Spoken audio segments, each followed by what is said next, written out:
Welcome, everyone, to the Yogalebrity podcast.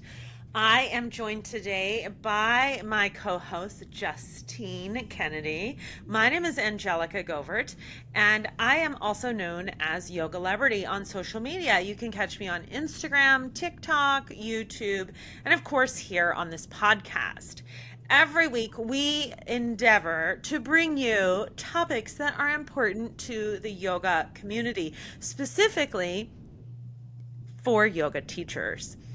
Today, we'll be talking about, is that yoga? We're going to talk about what yoga really is and what yoga has become and what's not yoga very clearly. So, with that, let's go ahead and just jump in. Fantastic. Well, I think before we define what yoga is not, it would be helpful for our listeners to know what yoga is. Because I think that a lot of yoga teacher trainings don't always go as in depth to the philosophy as they could be. Yeah, I totally agree. And I do a lot of continuing education. And I've noticed in rooms, I'll have conversations with people and they don't even know what the eight limbs of yoga are. Like they're not aware of them at all. Or can speak eloquently about them, or you can even recite them. The eight limbs of yoga basically are like the 10 commandments. Like you have to know them. They are our tools for living. They are the Yoga Sutras. And I think that there's been this movement into accepting everything and being inclusive to everything, but not recognizing and realizing that, like, yoga is not everything. For example, pranayamas are very specific breathing exercises. And I recently had a video that went a little bit viral, and people were getting really mad because I was saying your loud breathing is disruptive in class. And I specifically said, not ujjayi, but when people are in class and they're doing shh, shh, shh, uh, they got their like feet up, they're all in their happy baby pose, Mm. and they're like,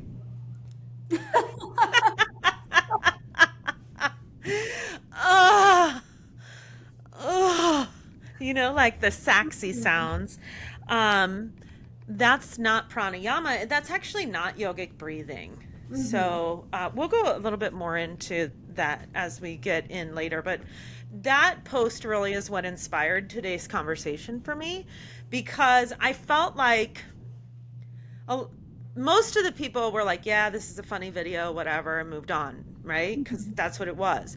That's what it was intended to be. Not everything I post is educational. Not everything I post is about being, the friend to everyone. It like some stuff is just joking around. I'm old. I like to laugh. Um, and I think there were a few people, not a ton of people, but there were enough people to give it credence, who were really upset and were angry and felt like I wasn't being inclusive, that I was being a mean girl, that it wasn't right that I would not disclude people and everyone should be allowed in class, even if they're loud breathers. Mhm. And the thing is, like, actually, you're not doing your job as a yoga teacher if you allow that shit into your room. Like, there's a reason why yogic breathing is in and out through the nose. It's to lower the fight or flight response, right? When we breathe out through the mouth, it creates that in and out through the mouth. It creates that same system of like wanting, that's what you breathe when you're running. You want to get as much air in as possible, right? But we're actually trying to control our senses, right? And so when we're not teaching real pranayamas and we're just teaching people to do whatever they want and breathe however they want, and it's that would just be like teaching Virabhadrasana 1 and saying, well, it's fine if you're actually doing, Zumba, because that's your interpretation Mhm. of Virabhadrasana. So it's fine. But it's not fine, right? because that's not what it is. And then that's where people have an argument like, well, what you're doing is cultural appropriation. Because at that point it is, because you're not doing yoga and you're calling it yoga. And I know there was a time where people were very judgy with people and they were like, that's not yoga. And there was just a lot of back and forth on that. And so the pushback was that everything is now yoga.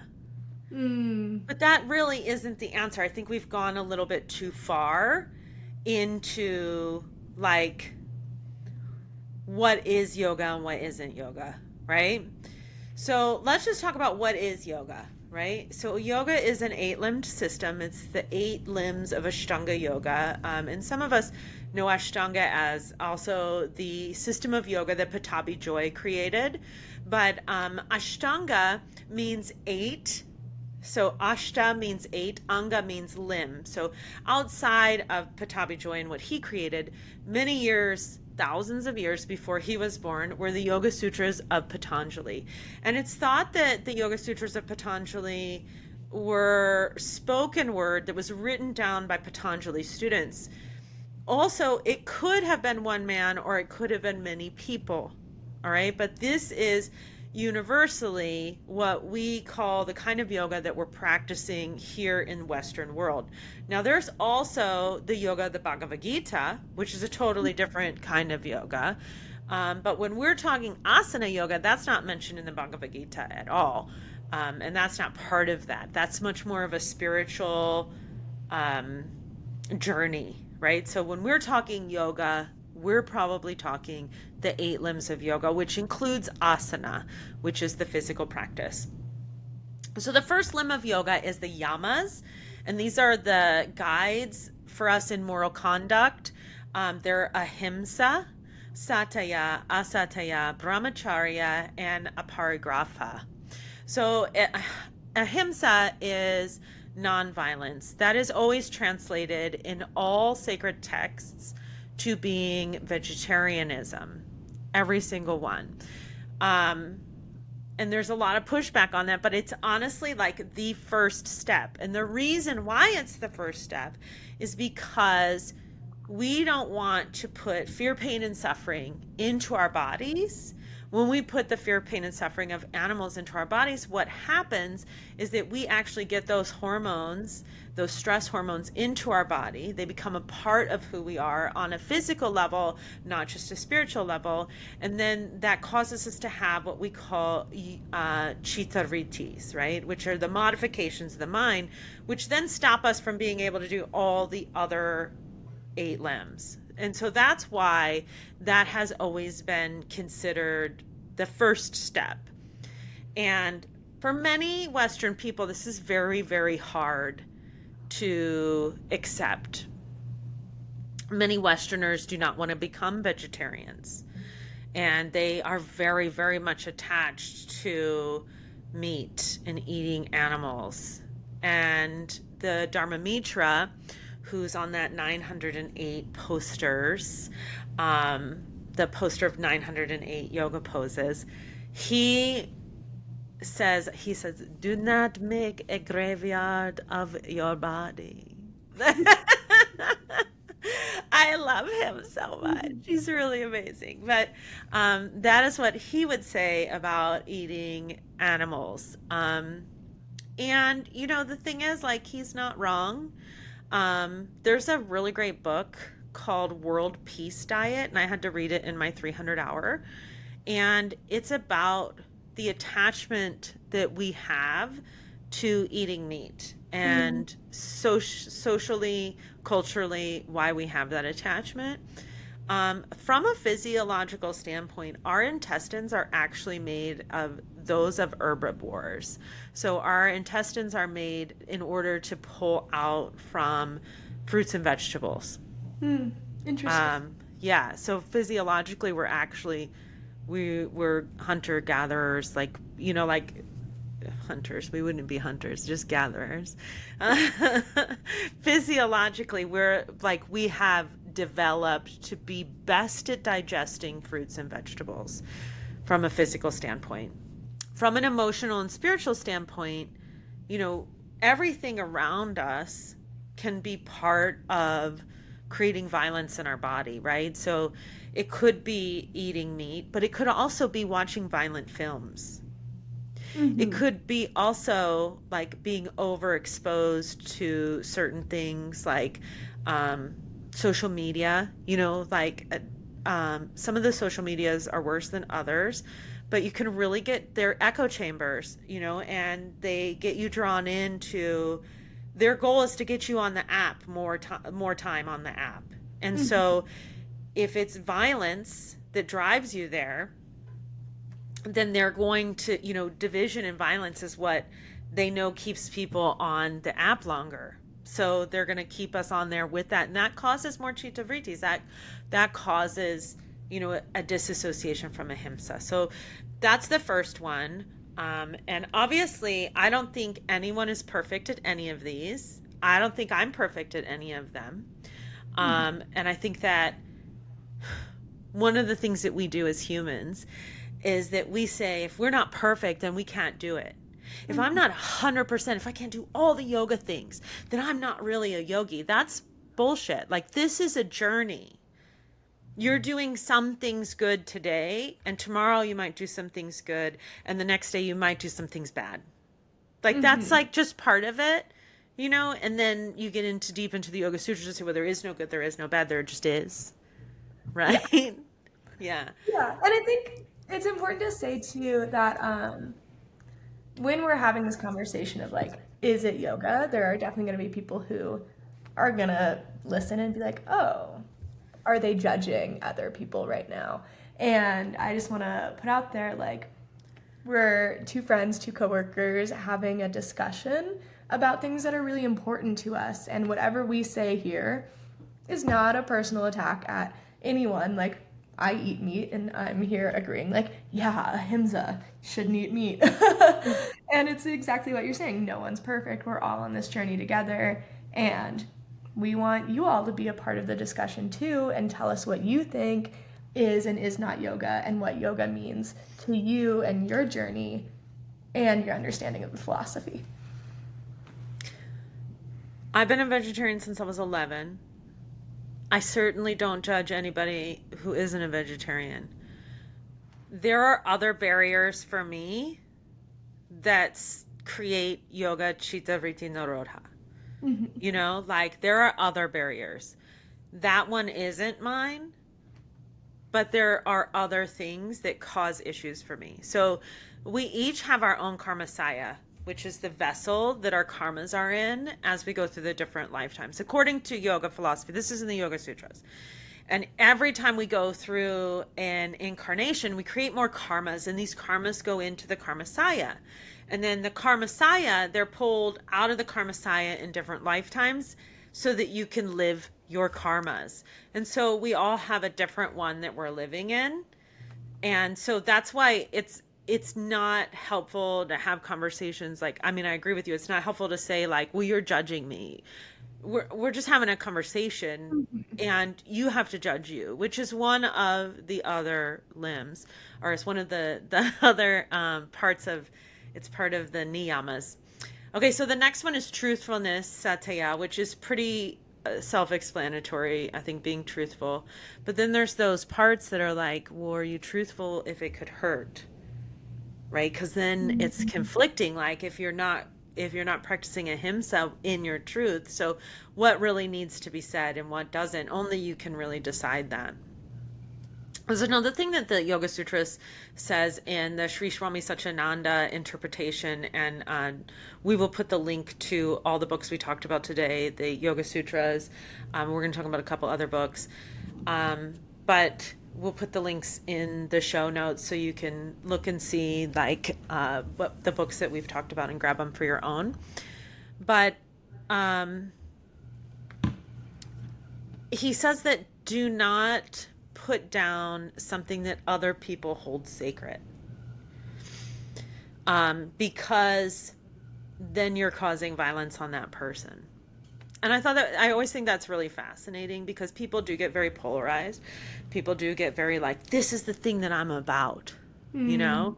Mm-hmm. And there was a really long time that I went through a period where I just really disliked hot yoga. I was very anti-Bikram because he's just not a good person. And I would say that to people, and I realized it was causing division. Now, I mean, this was like 15 years ago. But it's interesting because, we grow as people and we change as humans. Um,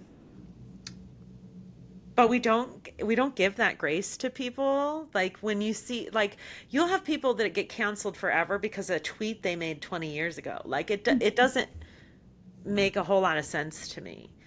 But I think we can all agree that cancel culture is not yoga. right. Right, because we're all going to make mistakes. Yeah. Everybody's going to do something that isn't right.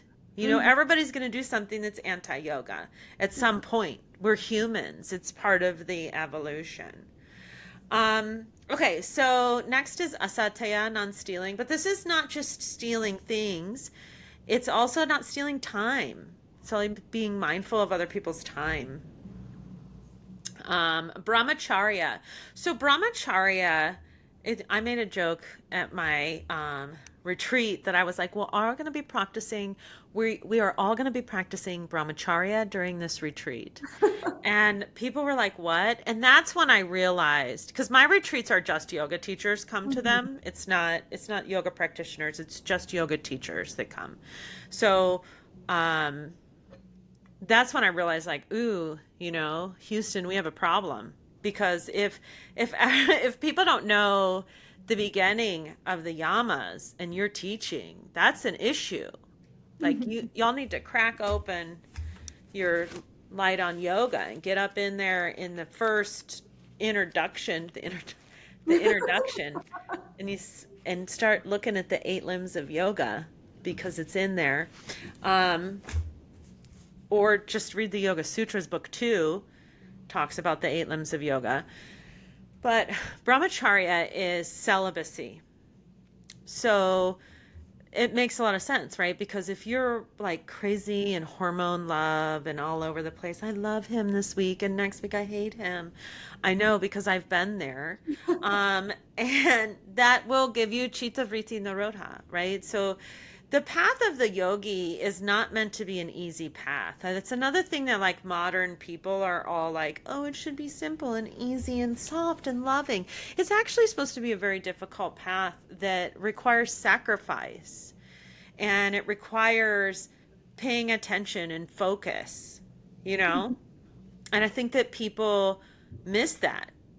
And what they're calling yoga isn't yoga. Yoga isn't easy. Yin yoga was invented by Polly Zink and Paul Grilly, and it was not intended to be easy. It was intended to be difficult. And people have taken it and said, oh, it's relaxing. But what you're doing is you're doing restorative yoga, which comes from this book right here, BKS Iyengar, The Path to Holistic Health. Link in bio. This big book is restorative yoga, which is a very different thing than yin yoga. Yin yoga is meant to stress the connective tissues and the bones and to create pressure in those areas. In fact, yin yoga was not intended to have the use of props. And what people have done is they have taken yin yoga and they have really like what they're doing is restorative yoga. And you'll see people with these like hot yins and no shade, but yin is cool by quality. Yang Mm. is hot. Yin, by definition, is cool. Mhm. Yang, by definition, is hot. So when we say yin yoga, it's by definition cool. But also, by what Polly Zink and Paul Grilly created, it's meant to be done in a cool room because you don't want to engage the muscles. You want to use the connective tissues, the ligaments. You want to put the synovial fluid to work. You want to work with your capsules. You want to work with the bone compression, right? Bony compression to strengthen those bones. And that always should be done in a cool room because when we heat those things, they can get permanent damage. So that's another example of like, that's not yoga, even though, but really like If you Yeah. want to get really deep into that and like really go down that rabbit hole, yin yoga as a practice that has been created by a white man in Montana is not yoga. Like, you know what I'm saying? Yeah. Oh my God, I had no idea that the creator of Yin was from Montana. That's He's great. a genius. That's He's a great. genius. And a Yeah. lot of people like that type of yoga, but by technical definition, it's actually not the yoga of Patanjali. Mm-hmm. But Yeah. then Patanjali doesn't really go over what asana is. But back then, I guess we're referencing the Hatha Yoga Pradipika, which had, 15 postures that all prepare you for meditation. So it Yeah. depends, these are all like things to talk about and question and discuss, Mhm. um, which is why it gets convoluted, I think. Yeah. Next is a parigraha, non-possessiveness and non-greed. So, not taking more than you deserve, not, you don't want to be on an episode of Hoarders, you know? But I don't, the thing about social media is that it's like giving us a window into other people's souls. And you'll like go and you'll look at other people's houses in social media. Have you ever done that and been like, oh my gosh, they have so much stuff? I don't know if I've ever really done that. Like, I'll be always looking at like, how do they decorate? What's in their house? That's hilarious. I'm more of a quick scroller. Well, we Like, had some friends come over to our house one time for a party, and they were like, "You guys don't have hardly any stuff. Where's all your stuff? Do you have a storage unit?" And because we lived in a studio apartment, me and yeah. Paul and our two dogs, and I was like, "No, this is it. This is what we have. We don't have a storage unit. This is all our stuff." Mm-hmm. And they were like, "What? That's not enough stuff." And then I saw these like posts that they did in their Instagram stories of their house. And their house was just like filled, like there was no white spots in the walls. Like everything was like filled with something. And I just was like, "Wow. How much stuff do you need? Yeah. Do you really need that? Memorabilia from the Las Vegas Raiders hockey club? Like, is that really important? Like, signed by somebody I'll never know their name? Like, I just, like, that kind of like overconsumption is something I just don't really understand. And I think it's because I grew up really poor on a farm. And then as an adult, I've chosen to do things like live in a camper for a long time, live in a sailboat for a while. Like I just have lived in really small. We live in a small house right now. It's 900 square feet. Like it's not my nature. So it's probably just hard for me to understand that. It Mm. doesn't make it wrong. It just it's different. Yeah. You know. I don't need that much stuff. Okay, so now after we did the yamas and the niyamas, we finally get to asana, which is the third limb of yoga, and that's what most of us are calling yoga, is asana Mm-hmm. yoga, and those are the postures. So they're not all of yoga. They're actually just only the third step out of 8. So if you're really good at asana, that's great. I'm glad you're good at it, but you're just at the beginning of the journey. Which makes sense why some of the rocket people are so angry. Like Mm-hmm. I'm like, you guys haven't progressed up to the other levels, I guess. Like I just noticed in that culture, and they have beautiful practices. But I noticed I'm certified in Ashtanga, which is rocket's like an offshoot of that. And I just noticed that a lot of that like hardcore Ashtanga and rocket culture is really like those people are kind of angry. And I feel Mm-hmm. like it I don't know what it is within that. It just like causes the pitta to come out in people. I don't know, but they can be handful. Not all of them, but most of them. Um don't hate me people. Um Pranayama, the thing is like people get on me about stuff and I'll be like, admit it. Some of you are angry. Mm-hmm. Some of you are not perfect. Y'all Right. are not practicing ahimsa. That's the first step. Let's go back. Yeah. Come on, just admit it. You Everything that know? everyone else does is a reflection. And so when people are mad for something that you say and they see it on the internet and they feel like they have to comment on it, there's probably some room for self reflection in there. And it makes your reel have that much more reach. Well, you can't be non-opinionated and be on social media. I think that's one of the things that were it's like really hard for me in the beginning because I'm naturally someone that just like I'm very opinionated. I have lots of opinions. I have lots of things I can say about stuff. But I don't really naturally want to share that with people. And over the years, having taught a lot of yoga, I've learned that the best thing to do to create an environment where everyone feels welcome is to not bring things in that are divisive and to not have divisive conversations. Mm-hmm. But that's not, you're not going to get any views on social media if you're like that. So, but in my regular life, if you're just sitting at home with me in my backyard around the fire pit, we're gonna be having a feisty conversation, you know. But it's respectful, though. It's not like you and I had a conversation before we got on this. We always prep ahead of time.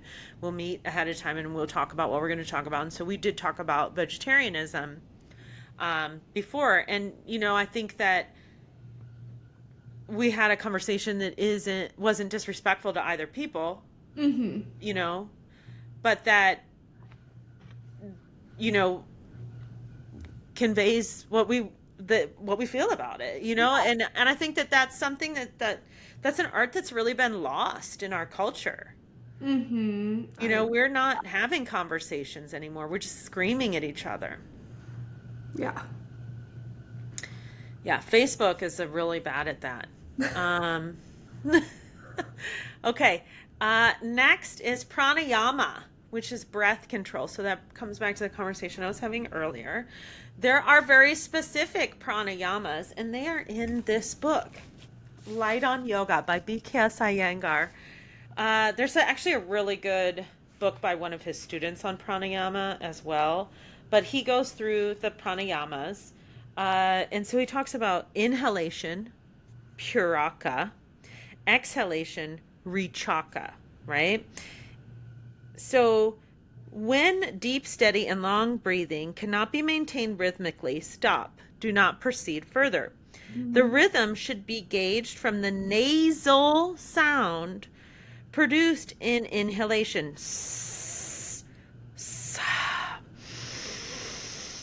which sounds like a leak in a cycle tube, and exhalation, the aspirate hum sound.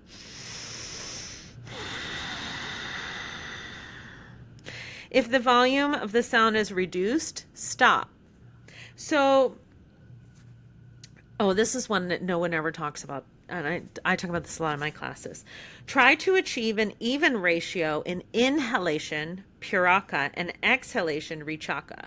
For example, if one is for 5 seconds during a given continuous cycle, the other should also be for the same time.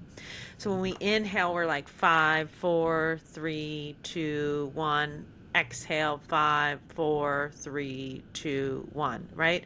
And that movement, that breath goes along with the movement. So if you're inhaling, raising your arms up, 5, 4, 3, 2, 1. Exhaling, folding forward, 5, 4, 3, 2, 1. And then as you hit 1, that's the end of your exhalation, right? And that's the end of your forward fold. Your Foley and Uttanasana are forward fold, right? And you're doing the same amount of breath in and out for the whole time, which is why when people say things like, well, just let people breathe however they want, you're not teaching yoga. You're not teaching yoga. You're teaching something else. You're teaching some breathing techniques. Maybe you're teaching Pilates. There's nothing wrong with those things, but they're not yoga. Mm-hmm. So, and that's where we hit the line, that's where it bothers me to the point where it's like, well, you're going to say something about cultural appropriation and that we're teaching yoga. We shouldn't be teaching yoga. We shouldn't be, it's not from our culture, whatever. That's, in my mind, that's bullshit too, because I didn't choose where I was born or what my religion was going to be. That just happened. I mean, maybe we did before we came down. Who knows? But But if you're going to be teaching yoga, then you have a responsibility in my mind to teach real yoga. And shh is not real yoga. That's Pilates, made by Joseph Pilates for a different reason than yoga was created. They are not the same thing. Mm-hmm. You know, it's not trying to get as much breath as you can. It's not making saxy noises. You know, it's just not, that's not pranayama. There's no pranayama that's saxy pranayama. You know, I mean, I guess the Karma Sutra, but I don't think that I read that book and I didn't think there was any breathing techniques in there. So, anyhow, he goes through all of the different pranayamas. He talks about kumbhaka. Kumbhaka is the retention of the breath after a full inhalation or restraint following a complete exhalation. So in between inhalation and exhalation is kumbhaka, right? So I'm getting this straight from the book, which I had highlighted many times. You can see that if you're watching this on a video, you can see that I've loved this Oh, book no. a lot. Wow. And if you're not watching, I just want you to know that half of the book just separated because it's been read so many times that the spine is coming apart. I live and die by Iyengar. Okay, next is pratyahara, or withdrawal of the senses. So this is where we withdraw from the outside world. Pratyahara, and then the next one after pratyahara is dharana, concentration. So I would say that pratyahara is like the physical withdrawal. It's like using the ears to withdraw your seven senses, to withdraw from the world, right? But your dharana is your concentration. That's like focusing, and that's more of a mental thing, right? So the first one is physical, the second one is mental. So we like maybe we're focusing on a the one that they always talk about in the Yoga Sutras and in yoga is what is it called? It's called trotka, which is candle glazing, where we like look at a candle and stare at it and just completely withdraw and become concentrated on that. Then we finally get to step 7 after we've done all that other stuff. And I glossed over those last two, but they're actually some of the hardest. And then we get to meditation finally. So ultimately, right, your asana practice is down at the bottom. Mm-hmm. So if you can do all the great poses and you can do all the arm balances and you can do some shit that's made up, that isn't even really a thing, then great. That's great. I'm glad you can do that. But that is step 3. You got a long way to go, you know, to get to meditation, which is number 7. So meditation is one of the higher forms of yoga. And how many of you can sit and meditate? And that's when things like the yamas and the niyamas become essential and important. Yeah. Right? Are you doing your self-study? I feel like we didn't talk about the niyamas for some reason. I feel like we skipped over those. So really quick, niyamas. Yeah. The niyamas are sacha, purity or cleanliness, santosha, contentment, tapas, discipline or effort, which is why yoga is hard, svadhyaya, self-study or reflection, ishvara prananhanya, surrender to a higher power. Now, it doesn't say who your higher power is. It says surrender to a higher power. So it's a lot like AA. You choose your own. But anyhow, meditation is up there, and that's when that's when the things that we did in the beginning, the foundation that we laid to get rid of the chitta vrittis, become super important, because you can't sit there and meditate for a long period of time if the mind is disorganized and disassociating, right? Finally reaching samadhi. And one of the things that I learned about samadhi in the 25th time of reading the Yoga Sutras that just kind of clicked for me at that point is that it's like multiple levels. There's a samadhi that you have that's seedless, and there's a samadhi with seeds. Okay, so the first is the samadhi with seeds, and that's when you remember the life before. So thinking back on like any time that you've made massive and mega change in your life, Mm-hmm. let's say like when I quit smoking, right? I quit smoking cigarettes, but I still would remember the feeling of smoking, and I would think about it all the time, and Mm-hmm. like how wonderful smoking was. So I had quit smoking, but I still had the seeds of being a smoker in my brain. And so what happened is I would go back to smoking. And it Mm-hmm. wasn't until I became without the seeds of smoking, till I would say to myself and define myself, I am a non-smoker.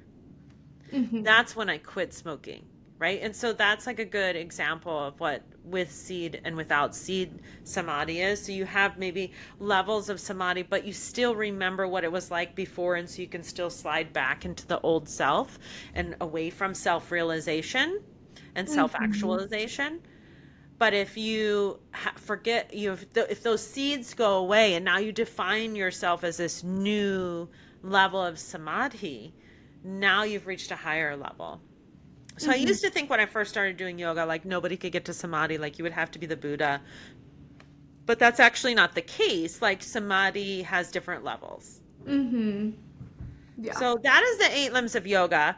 That is what yoga is. That's what it truly is. Those are the things that yoga is. So anything outside of that is not yoga. It's Zumba, or whatever, whatever it is that you're teaching. Not everything is yoga. We can't call it all yoga. There was a movement to do that, to define and be inclusive to everyone, but not everyone is practicing yoga. It's just like Mm-hmm. not every cat is a black cat. Not every cat is an orange, white, stripy cat. An orange, white, stripy cat is not a black cat. It's an orange and white stripy cat. It just is what it is.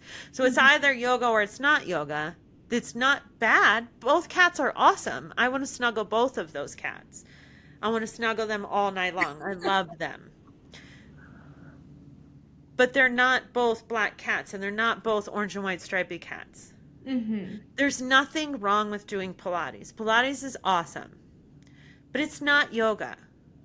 There's nothing wrong with doing exercises and stretching and calisthenics or dance, but it's not yoga. No matter how much we want to try and make it yoga and be inclusive, that's not reality, Mm-hmm. you know? Totally. Anyhow, Yeah. let No, me that get was rid of my horse. He's really high up there. I love it. That was a great overview. Thank you for that. That was really in depth. And I have a couple different things that I want to ask you about for whether or not it is yoga. And we're just going to start with an easy one. Okay. My mom a while ago was calling me and she's like, I'm going to a puppy yoga class. And it was put on by the local humane society. It was an adoption sponsorship event. You get a yoga class, and at the same time, there's puppies running around the room. Is any animal inspired yoga yoga? Okay, so are we helping the puppies? We're helping the puppies. Right? Does the money go to the goat sanctuary? Do you see what I'm saying? Like, those Hmm. are good things. Yeah. At the same time, you could also be doing Virabhadrasana 1 and doing Ujjayi breath, Hmm. right? So you're doing yoga and you're doing it with puppies, but you're still doing yoga. Do you Hmm. see what I'm saying? Like, I mean, yes, we're always making things like Yeah. capitalizing it, like making money off of stuff, but ultimately at the end of the day, more puppies are served by the ahimsa of that practice than not. So then it's like, well, what's our first step as ahimsa, right? So we're practicing ahimsa by making sure that these puppies get homes. Hmm. So then it is yoga, right? Because we're practicing ahimsa. The asanas within it, maybe not so much, because yoga as a practice is meant to be difficult, and it's meant to withdraw you from the senses, to withdraw you from having puppies lick your face. So the asana part isn't really like the yoga of the Yoga Sutras, but also you're doing something good. So it's yoga adjacent, right? Yeah. I used to be really against that stuff, and I used to be like, oh, that's goat yoga, that's stupid, this is dumb. But somebody who taught it, who worked for me, he said all that money actually goes to help the goat sanctuary. And if Yeah. that's what it takes to help animals, we treat animals terrible on this planet. Yeah. Absolutely awful. If you knew the pain, the fear, pain, and suffering animals go through, that's why I became a vegetarian at 11. I grew up on a farm. The fear, pain, and suffering they go through in the slaughterhouses and how awful it is. Like just thinking of, I remember one time we were in Texas and we were driving through in our camper and we went through this place called Hereford, Texas, where it's like a feedlot where a lot of cows go. Mm-hmm. And they were literally standing on mountains of poop because there was no grass or anything left because it had been over farmed. And they were packed in there really tight. And there's this cow up at the top and it smelled so bad like manure, and there's this cow on the top of this mountain of manure, and he just was like sticking his tongue out to just try and get little bits of rain, and it made me so sad. And Mm-hmm. so the reality of that is that there's animals, we just put animals through so much suffering and we don't even care.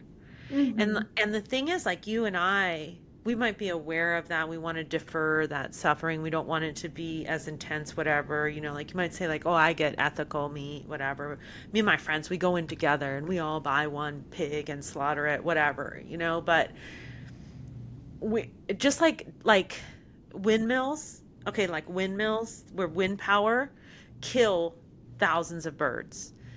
Where the windmills are in the ocean is causing whales to go crazy and beach themselves and commit suicide. It's like killing whales. Like Wow. human adjacent, like even like if you're the vegetarian of the world and you're doing all the vegetarian things or the vegan things or whatever, you know, you're still like adjacent to so much pain and suffering, you Mm-hmm. know? So, um, it's overwhelming if you start to think about it. So you just really got to do the best that you can. You know, you just do the best that you can with the things that you can do, because I can't control other people's behaviors. And like also my basic needs have to be met, you know. Mm-hmm. We're not going to go back to living without electricity. You know, like it is what it is. But advocating for stuff to get better, you know, would be more helpful.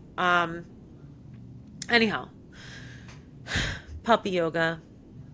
The jury's still out. But I go wish we could snuggle up. ask Yeah. Mr. Iyengar. Well, while we wait for the jury to come back, everyone can go snuggle a puppy, book the goat yoga class, because all the money's going to a really good cause. Um, my next question, and this is because yesterday you texted me, oh my God, I'm so over this. I want to know if somatics, somatic healing, somatic movement, somatic breath work, is that yoga? No. Uh, it's not yoga. Yoga is 8 limbs. Okay. Um, Somatic movement deals with body awareness, which yoga also has, right?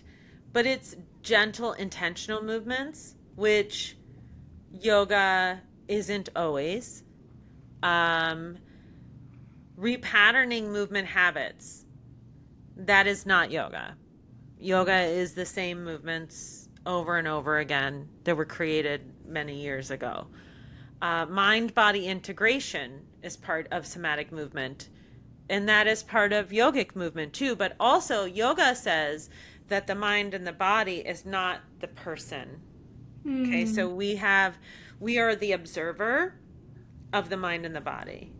The we is actually outside of that. So we're not really integrating so much as actually we're separating and realizing the three different distinctions. So that's something that's different between somatics and yoga. Mm-hmm. Um, while they have some of the same results, It's different. It's different.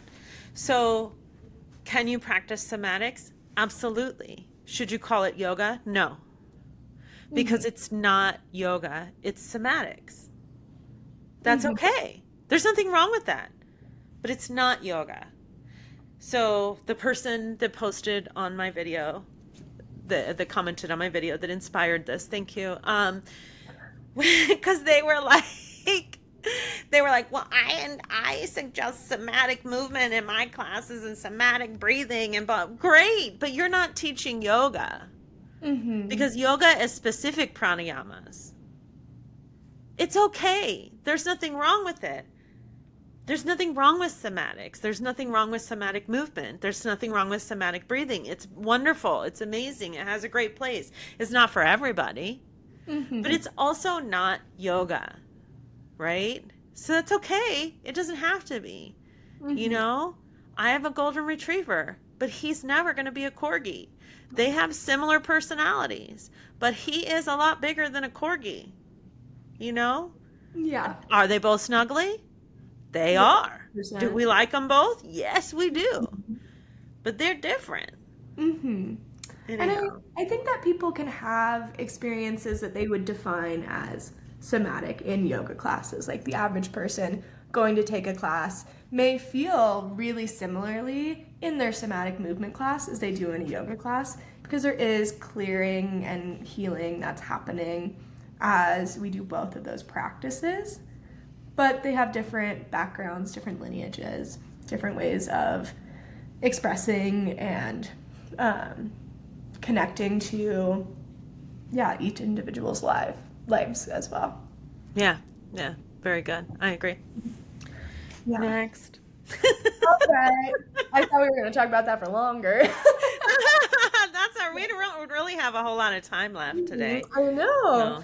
So, Okay, so this is also an interesting one. I was taking a yoga class a while ago from someone who had just gotten a yoga therapy certification. And as far as I could tell, it felt like any other yoga class that I've gone to at that studio. And so I'm curious what your thoughts, Angelica, are on yoga therapy. so Iyengar had severe illnesses in his youth. Particularly, he had tuberculosis, typhoid, and he had malnutrition, right? And that left him like very physically weak. And Iyengar used yoga to improve his body and to give him health back. And Yuri Mendelin, who came to Iyengar, he wrote the Introduction to Light on Yoga. He took yoga with Iyengar to heal his illnesses as well. Okay, and then if you get into the big book, the Yoga BKS Yoga, um, uh, the Path to Holistic Health. In the back, this is such a huge book. In the back, he'll go over like all these different types of yoga that you can use for different things. So, umbilical hernia, infertility, premenstrual syndrome.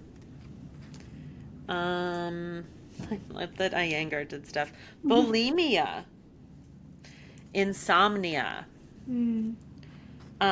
So epilepsy. There's like different yoga asanas. So, and he has like full.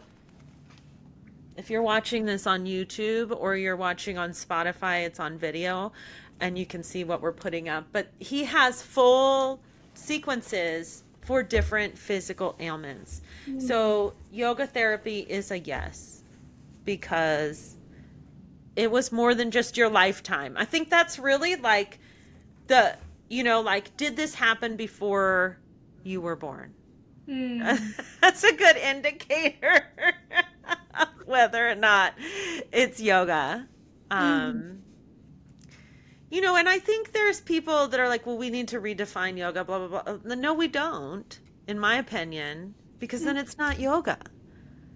You call it something else. You'll like make something new and call it something else. That's okay. Hmm. It's okay to do that. Yeah. And something I saw an advertisement for a retreat that was like yoga and somatic work. Like it made a distinction between like you'll have your yoga Oh. classes and you'll have your somatic sessions. Sometimes the techniques may overlap, but they made sure to include that it's both of those things. Because I do think there's so much stuff out here that can be very complementary. Like I have a friend who does yoga for dancers, and so her yoga classes are these beautiful, flowy classes. And every now and then she'll be like, "Okay, this is not this is not a yoga pose right here, but we're gonna be working on our planche or whatever it is." And she includes it, and she differentiates between like what is yoga and what is the fact that her niche is she's doing yoga for dancers and she also wants to cross train her dancers. I love that. I mean, we have a friend that does yoga for equestrians, right? Mm-hmm. Yeah. So, and that we love Tiffany. She's amazing. Mm-hmm. Definitely going to have her on the podcast. Yeah. But, you know, I love how you said that they labeled the class yoga and somatics, right? Mm-hmm. Because it's both, right? It could be both. There could be crossover. Yeah. Yeah. That's really, I like that. I think that's much more honorable to what yoga is. Mm-hmm. Yeah. Yeah. And there's so much room as people develop their niches for beautiful, helpful, amazing things to come out of it.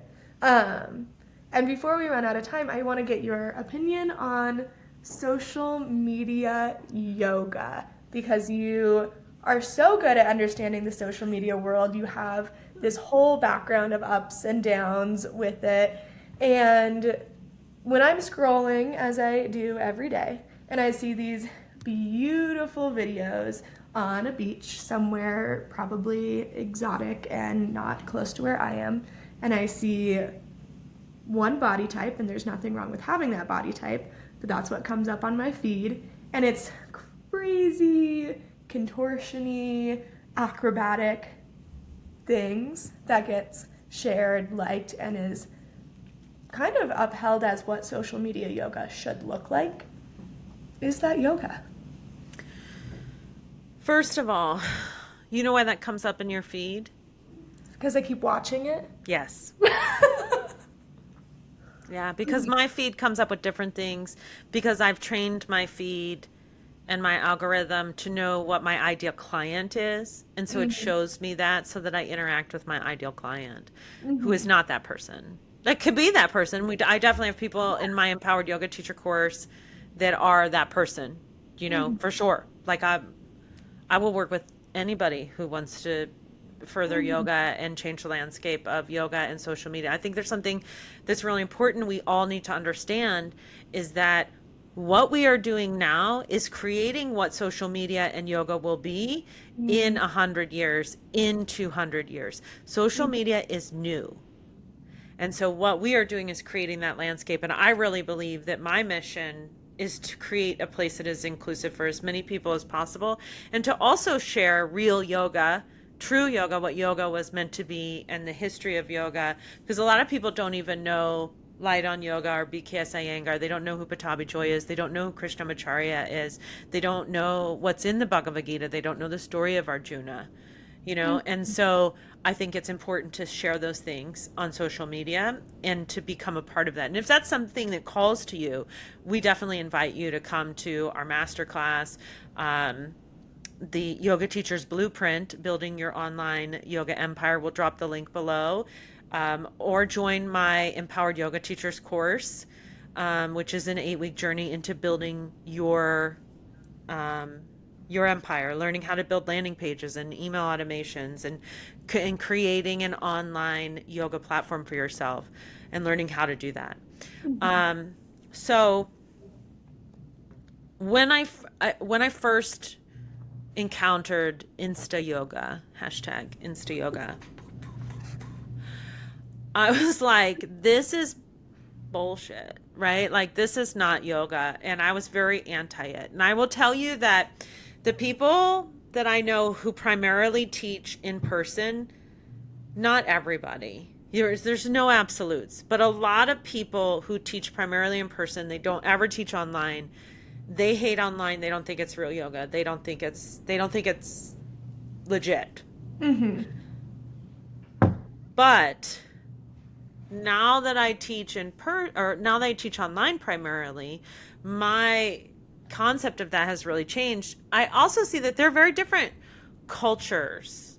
Like when you talk like and I don't mean the word culture as like cultural, Mm-hmm. like Mexican Yeah, culture. Like I don't mean it like that. I don't mean it almost like the genres or culture something. that we create around ourselves, right? Yeah.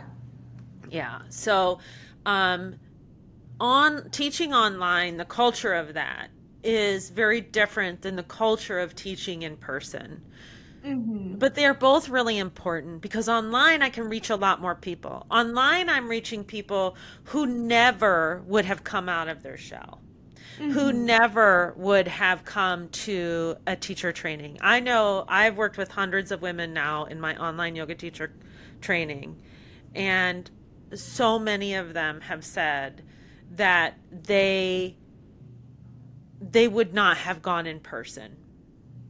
So if you're someone who wants to really like deep dive into yoga teacher training with me, definitely, the link for all of that is below, and I would love to have you in my training. But um, I think that online can have a different impact than in Mm-hmm. person can.